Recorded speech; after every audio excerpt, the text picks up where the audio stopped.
నువ్వు ఆయనకు చోటిచ్చినట్లయితే, ఆయన్ను చేర్చుకున్నట్లయితే నీ జీవితాన్ని బెత్లెహేముగా మారుస్తాడు. హల్లెలూయా.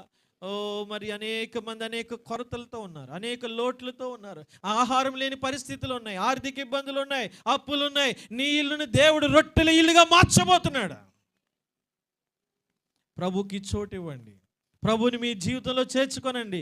ఆయన మీ ఇంటిని ఎలా చేయగలడంటే రొట్టెల ఇల్లుగా ఓ ద లివింగ్ బ్రెడ్, ఓ నా జీవపు రొట్టె అయినటువంటి యేసుక్రీస్తు మీ జీవితంలోకి వచ్చినట్లయితే ఆయన మిమ్ములను రొట్టెల ఇల్లుగా మారుస్తాడు, సమృద్ధి ఇల్లుగా మారుస్తాడు, అనేకులకు ఆశీర్వాదంగా దేవుడు నిన్ను మారుస్తాడు. నువ్వు మరి గుర్తించబడిన వానిగా ఉంటే గొప్ప గుర్తింపుని దేవుడు నీ జీవితానికి దయచేస్తాడు.